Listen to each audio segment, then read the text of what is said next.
پچھلی ویڈیو میں ہم نے آپ سے پی آئی اے کی تاریخ اور پی آئی اے کے عروج کے بارے میں بات کی تھی۔ آج کی اس ویڈیو میں ہم آپ کے ساتھ پی آئی اے کے زوال کی داستان بیان کریں گے۔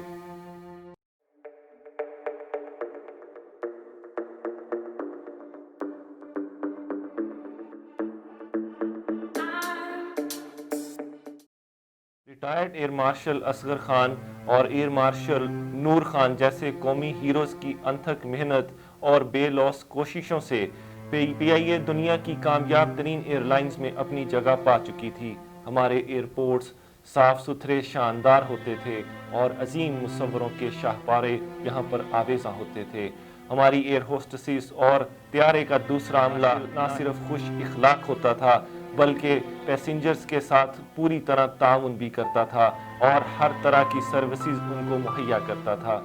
پابندی وقت پی آئی اے کی پہچان ہوا کرتی تھی اور فیض احمد فیض صاحب کا لکھا ہوا سلوگن با کمال لوگ اور لاجواب پرواز پر پی آئی اے پورا اترتی تھی۔ پی آئی اے کی تباہی کا آغاز ایوب خان کے آخری دور اور یحییٰ خان کے دور کے آغاز سے ہی ہو چکا تھا، مگر ذوالفقار علی بھٹو نے رفیق سہگل جو کہ ایک کاروباری شخصیت تھے ان کو تعینات کر کے پی آئی اے کو تھوڑا سا آسرا دیا۔ مگر وقت کی ستم ظریفی دیکھیے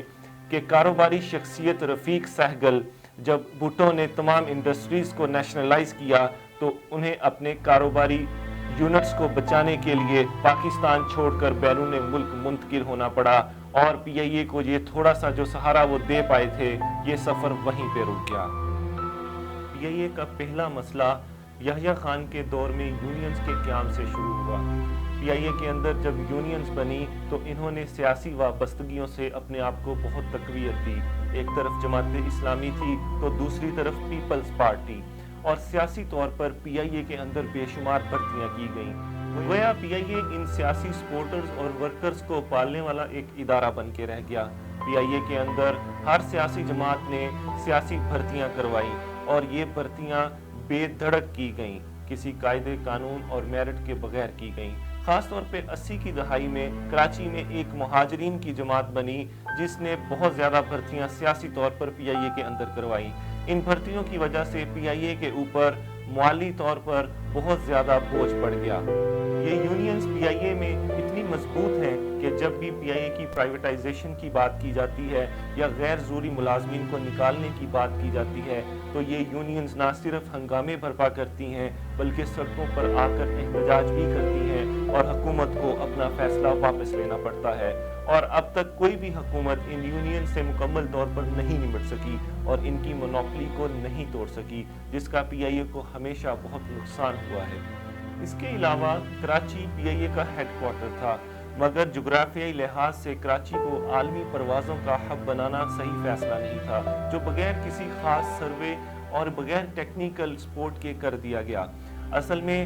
مشرق سے آنے والی پروازیں اگر لاہور میں رک کے ویسٹ کی طرف جاتی یا یورپ سے آنے والی پروازیں لاہور میں رک کے مشرق کی طرف جاتی تو جغرافیائی لحاظ سے ان کے نہ صرف روٹس چھوٹے پڑتے بلکہ پی آئی اے کو اس کا زیادہ فائدہ ہوتا، لیکن اس وقت سیاسی طور پر دباؤ ڈال کر کراچی کو عالمی پروازوں کا ہب بنا دینے سے بھی بہت سارے روٹس کے اوپر مالی طور پر پی آئی اے کو اتنا فائدہ نہیں ہو سکا، اور جغرافیائی لحاظ سے لاہور میں ایک شاندار ایئرپورٹ تعمیر کرنے کی طرف بھی زیادہ پیش رفت نہیں کی جا سکی، جس کی وجہ سے مالی طور پر پی آئی اے کو آج تک اس غلط فیصلے کا ہمیشہ نقصان ہوتا رہا ہے۔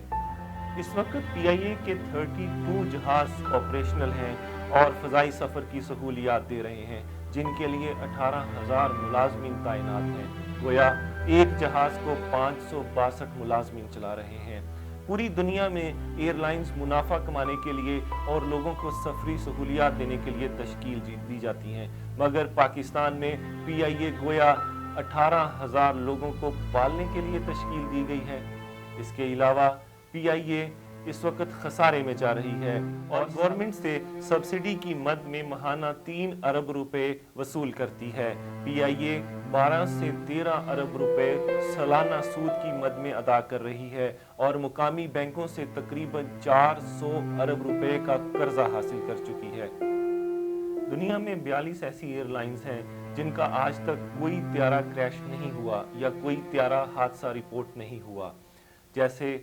بہت ساری ایسی ایئر لائنز جن کو بہت سارے سال گزر گئے جب ان کا آخری طیارہ حادثہ ہوا ہو، جیسے کوانٹس ایئر لائن آسٹریلیا میں، ایمریٹس ایئر لائن، ایون قطر ایئر لائن جو 1993 سے لے کے اب تک کسی حادثے کا شکار نہیں ہوئی، اتحاد ایئر ویز، برٹش ایئر ویز اور ایسی بہت ساری ایئر لائنز. مگر پاکستان ایئر لائن 83 حادثوں کا شکار ہو چکی ہے، جن میں سے 21 طیارے مکمل طور پہ کریش کر گئے. دنیا میں ایئرپورٹس سمندروں یا پانی کے قریب بنائے جاتے ہیں تاکہ ایمرجنسی کی صورت میں ہنگامی لینڈنگ کی جا سکے، کیونکہ زیادہ تر طیارہ حادثے جو ہوتے ہیں وہ لینڈنگ یا ٹیک آف کے وقت ہوتے ہیں. اس لیے ہنگامی صورت میں پانی کے اوپر جہاز کو لینڈ کروا کر بہت سارے مسافروں کی جان بچائی جا سکتی ہے. مگر ماشاءاللہ پاکستان میں تو گنگا جیسے بہتی ہی نہیں ہے، پھر الٹی یا سیدھی کا کیا سوال. پاکستان میں ٹرینڈ دوسرا ہے. پاکستان میں ایئرپورٹس کے قریب مہنگی کالونیاں بنائی جاتی ہیں اور لوگ بڑے فخر سے وہاں پر رہائش اختیار کرتے ہیں، جس کی وجہ سے حادثات کا نہ صرف امکان بڑھ جاتا ہے بلکہ ہنگامی صورتحال میں ایک پلین کے پاس یہ بہت کم امید ہوتی ہے کہ وہ پاس کہیں پانی یا سمندر میں لینڈنگ کر سکے. آپ کو یہ جان کر حیرت ہوگی کہ ایون کراچی کا ایئرپورٹ بھی سمندر سے کافی دوری پر واقع ہے. دنیا بھر میں فضائی حادثات سے بچاؤ کے لیے اور اس کی تحقیقات کے لیے ادارے قائم کیے جاتے ہیں، مگر آپ کو یہ جان کر حیرت ہوگی کہ پاکستان میں ایسا کوئی ادارہ نہیں ہے. ہم سے چند سو میل کی دوری پر ایمریٹس ایئر ویز 257 طیارے، قطر ایئر ویز 237 طیارے اور اتحاد ایئر ویز 100 کے قریب طیارے مینیج اور مینٹین کر رہی ہے، مگر ہم صرف 32 طیارے، وہ بھی 18,000 ملازمین کے ساتھ مینیج نہیں کرتے پائے. ماضی سے لے کر اب تک زیادہ تر پی آئی اے کے ساتھ حکومتی وزراء اور حکومتوں نے سوتیلوں جیسا سلوک کیا ہے. آپ کو یاد ہوگا ماضی میں ہمارے ایک وزیر اعظم جب یورپ کے ایک ملک کے دورے پر جایا کرتے تھے تو پی آئی اے کا پورا طیارہ اپنے خاندان سمیت لے جایا کرتے تھے اور وہاں پر کئی دن پارک رہا کرتا تھا، جس کا تمام خرچہ سرکاری خزانے سے ادا کرنا پڑتا تھا، جس کا پی آئی اے پر مالی طور پر بہت بوجھ پڑتا تھا اور کروڑوں روپوں کا نقصان پی آئی اے کو اٹھانا پڑتا تھا. آپ کو یہ جان کر بہت حیرت ہوگی کہ پی آئی اے کی تاریخ میں اب تک جتنے بھی حادثے ہوئے ہیں ان میں یا تو قدرت کے اوپر یا پائلٹ کی نااہلی کے اوپر یا اس طرح کی دوسری فنی خرابیوں کو وجہ بنا کر ان تمام فائلوں کو منو مٹی گلے دبا دیا گیا اور کسی ذمہ دار کا تعین نہیں کیا جا سکا اور نہ ہی کسی کو سزا دی جا سکی. آپ سے یہاں پر ایک حالیہ سال 2020 میں مئی میں ہونے والے حادثے کی بابت ہم شیئر کریں گے. یہ فلائٹ پی کے 8303 جو لاہور سے کراچی آ رہی تھی، کراچی ایئرپورٹ کے قریب ایک رہائشی کالونی میں گر کر تباہ ہوگی. اس فلائٹ کی تباہی کا ذمہ دار پائلٹ کو ٹھہرایا گیا اور اس کا سارا ملبہ پائلٹ پر ڈال کر اس کی فائل کو بھی ماضی کی طرح دبا دیا گیا. اس کی جو انویسٹیگیشن کمیٹی بنائی گئی تھی اس کا کوئی بھی ممبر سول ایویشن کا ایکسپیرینس نہیں رکھتا تھا، تو کس طرح سے اس کی تحقیق ہو سکتی تھی اور کیسے ذمہ داروں کا تعین کیا جا سکتا تھا. اس حادثے میں نہ صرف پی آئی اے کے طیارے کا نقصان ہوا بلکہ انتہائی قیمتی انسانی جانوں کا بھی ضیاع ہوا اور عالمی طور پر بھی پی آئی اے کی ساکھ کو بہت زیادہ نقصان پہنچا. پوری دنیا میں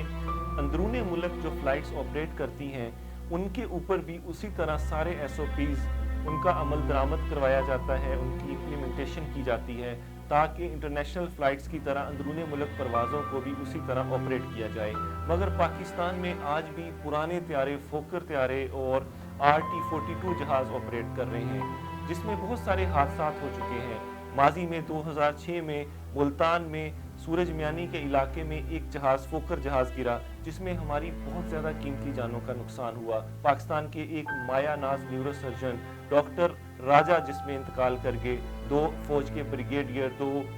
ہائی کورٹ کے جج جس میں انتقال پا گئے، بہاؤالدین زکی یونیورسٹی کے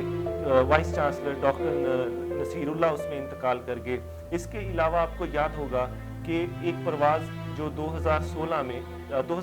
میں دسمبر 2017 میں چترال سے اسلام آباد آ رہی تھی، جس میں پاکستان کے ایک سابق مایہ ناز سنگر جنید جمشید اور جے ڈاٹ برانڈ کے خالق وہ اس میں سفر کر رہے تھے۔ فوکر طیارے کے اس حادثے میں ان کا بھی انتقال ہوا اور پاکستان کو ان کی صورت میں بھی ایک نقصان اٹھانا پڑا۔ پی آئی اے کی انتظامیہ اور عملے نے پی آئی اے کی ساکھ کو ہمیشہ بہت نقصان پہنچایا۔ حکومتی سطح پر تو جن غفلتوں کا ارتکاب کیا گیا وہ تو اپنی جگہ تھی ہی، مگر اس کے نتیجے میں جو پی آئی اے کا عملہ یا پی آئی اے کا سٹاف تھا اس نے بھی پی آئی اے کی ساکھ کو ہمیشہ نقصان پہنچایا۔ ابھی حالیہ سالوں میں یا اس سال آپ نے سنا ہوگا ایک بوگس اور فیک سرٹیفکیٹ سکینڈل آیا تھا پائلٹس کا، جس کی وجہ سے امریکہ نے پاکستان کے روٹس کے اوپر پابندیاں بھی لگائیں اور یورپ میں بھی پاکستان کے کچھ روٹس کے اوپر پابندیاں لگیں۔ پاکستان کو اس کا کافی نقصان پہنچا۔ اس پائلٹ سکینڈل نے پوری دنیا میں پی آئی اے کو بدنام کیا، پاکستان کی ساکھ کو بدنام کیا اور پی آئی اے کے اوپر سفر کرنے والے پیسنجرز کی تعداد میں بہت زیادہ کمی ہوئی۔ روٹس بند ہونے کی وجہ سے مالی طور پر پی آئی اے کو شدید نقصان پہنچا۔ یہ ہمارے سسٹم پر ایک سوالیہ نشان بھی بنا اور اسی مہینے اکتوبر میں پی آئی اے کی ایک مہنگی پراپرٹی جو نیو یارک میں مین ہیٹن کے علاقے میں ہے، روز ویلٹ ہوٹل، پی آئی اے کو ایک اچھا خاصا ریونیو جنریٹ کر کے دینے والا یہ ہوٹل اس مہینے 31 اکتوبر کو بند کرنے کا اعلان کیا گیا ہے۔ اس کے پیچھے بہت ساری وجوہات بیان کی جا رہی ہیں، مگر جو صحیح حقائق سامنے آ رہے ہیں اس کے مطابق یہ ہوٹل $105 ملین کا مقروض ہے۔ ناظرین، ایسے بہت سارے واقعات، بہت سارے سکینڈل اور زوال کی ایسی بہت ساری داستانیں ہیں جو پی آئی اے کو اس مقام تک لے آئی ہیں۔ اس مختصر سی ویڈیو میں جن کی تفصیل میں جانا یا جن کو بیان کرنا شاید ممکن نہیں ہے۔ اللہ رب العزت سے ہم تو یہی التجا کرتے ہیں کہ پی آئی اے کے اوپر پی آئی اے کی گلوری کا وہ وقت واپس آئے اور ایک بار پھر پی آئی اے پاکستان کے لیے نہ صرف ایک منافع بخش ادارہ بنے بلکہ دنیا بھر میں سفری سہولتوں کے لیے پاکستان کی پہچان بھی بن سکے۔